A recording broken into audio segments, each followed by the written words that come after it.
কত কষ্টই অন্তর জলাই পুরাই করে বাংলাদেশটাই চা শ্রমিকরা কষ্ট করছে। আমাদের 187 টাকা মজুরিতে আমাদের নুন আনতে পান্তা ফুরায়। আমাদেরকে যদি 5% ইনক্রিমেন্ট দেওয়ারই ছিল তাহলে আমাদেরকে 560 টাকা মজুরির উপর নির্ধারণ করে আমাদেরকে 5% ইনক্রিমেন্ট দিল না কেন? আমরা যা কষ্ট করতে আসি তাই কষ্ট নিয়ে চলতে আসি।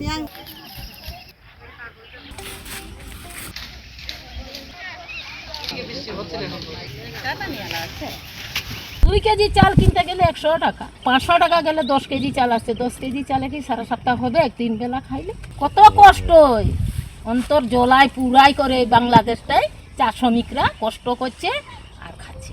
চুষে মারে দিলিস আর কি করবি, চুষে খাইয়ে দিলিস, খালি কঙ্কালটা আছে। আমরা 187 টাকায় আমাদের সংসার চলে না, অথচ কোম্পানি আমাদের টিন ভাঙে গেলে এগুলা ঠিকঠাক করতে অনেক সময় নেই। ছিদ্র করে বৃষ্টি পড়ে এইখানেই আমরা থাকি, অথচ আমরা চাল পাতের অনেক দাম, এগুলা নিয়ে খাইতে পারি না, কিনা ঠিক মতো চলতে পারি না। বাগানে কাজ করি ঠিক আছে, আমাদের বাগানে মজুরি, আমাদের টিম গেলে আমাদের কোম্পানিতে আমরা যদি অফিসে যাই তো আমরা যদি অফিসে বলি তো আমাদের এই টিমগুলা দিতে তারা অনেক লেট করে। 1 বছর থেকে 2 বছরের পরে আসছে তারা টিম দেওয়ার জন্য। তো এইগুলাই আমাদের দাবি আর কি, যে কোম্পানির কাছে যেন পৌঁছে, সরকারের কাছে যে আমাদের দাবিগুলো যেন আমাদেরকে দেয়।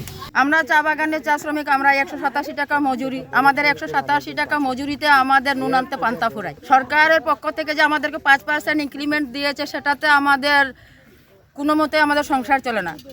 আমাদের মালিক পক্ষ সরকারকে 560 টাকা আমাদের দৈনিক মজুরি দেখাইছে। আমাদের ঘরের কাটে, আমাদের মেডিকেল চেক আপের কাটে, আমাদের বাড়িতে যে আমরা গাছপালা লাগাইছি সেগুলোর পরিমাণে অনেক বিষয় নিয়ে কাটে কুটে ওনারা আমাদেরকে কত দেয়? 187 টাকা দেয়। 187 টাকার উপর তারা আমাদেরকে 5% ইনক্রিমেন্ট দিচ্ছে। আমাদেরকে যদি 5% ইনক্রিমেন্ট দেওয়ারই ছিল তাহলে আমাদেরকে 560 টাকা মজুরির উপর নির্ধারণ করে আমাদেরকে 5% ইনক্রিমেন্ট দিল না কেন?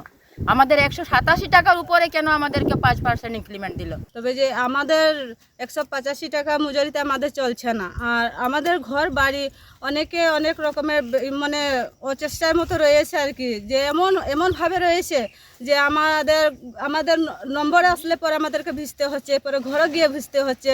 আমাদের সুযোগ সুবিধা বলতে তেমন কিছুই বেশি ভালো নয়। আর আমরা সেটাই জানাচ্ছি যে আমাদের যে মজুরি দেওয়া হচ্ছে সে মজুরি আমাদের চলছে না, আমাদের মজুরি বাড়ায় দেওয়ার জন্য টয়ে আসি, আমরা তো আর সন্তুষ্ট নাই। হাজিরি বাড়ায় আমাদের কি হইতে আসে? কিচ্ছু হইতে আসে না, বুঝছো? আমরা যা কষ্ট করতে আসি তাই কষ্ট নিয়ে চলতে আসি। যত টাকা হইতে আসে তত আরো কষ্ট পাইতে আসি। আর আমরা মজুরি ছিল 250 টাকা, বোনাস পাইতাম 250 টাকা। ওই 250 টাকা দিয়ে আমরা ওইটা সব কিছু আমরা হইতে আসলো। আসলে আমরা খুব কষ্টের মধ্যে আছি মজুরি নিয়ে। আমরা মজুরি একবারে সর্বনিম্ন মজুরি, আমাদের 187 টাকা মজুরি দিয়ে আমাদের বাগানের যে শ্রমিক পরিবারগুলো আছে একবার কোনোভাবে চলা সম্ভব না। কোনো পরিবারে 8 জন সদস্য আছে, কোনো পরিবারে 3 জন আছে, কোনো পরিবার সর্বনিম্ন 3 জন আছে, 5 জন 7 জন 10 জন পর্যন্ত।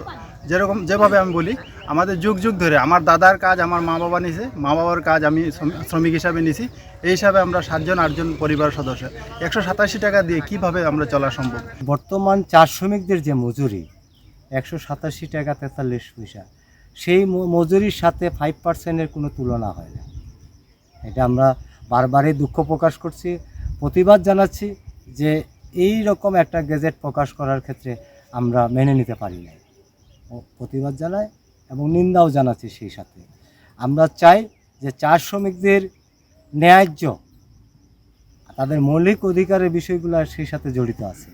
আপনারা জানেন যে চা বাগানের যে মালিকরা যে পরিমাণে চিকিৎসা, বাসস্থান, শিক্ষা দেওয়ার কথা, শিক্ষা সহ, কিন্তু তারা দিচ্ছে না। সেই পরিমাণে অনেকখানি কম। মানে কি, এটার পরিমাণ যদি আমি বলি, যদি 100% বলি তার মধ্যে 25% পাচ্ছে চা শ্রমিক। আমরা হতাশ হয় মাঝে মধ্যে যে আসলে আমরা সরকার, শ্রম আইন, চুক্তি বিভিন্ন নিয়ে আমরা কিন্তু চা বাগান পরিচালিত দস্তুর নিয়ে, কিন্তু অনেক চা মালিকরা কিন্তু এগুলা গ্রহণ করে না, আইনও মানে না, চুক্তিও মানে না, দস্তুরও মানে না। এই কারণে অনেক চা বাগানে চা শ্রমিকরা বঞ্চিত হচ্ছে। আমরা প্রতিবাদ জানাই অনেক সময় প্রতিবাদ জানাচ্ছি, আলোচনা করতেছি, তারপর এগুলো সমাধান হচ্ছে না।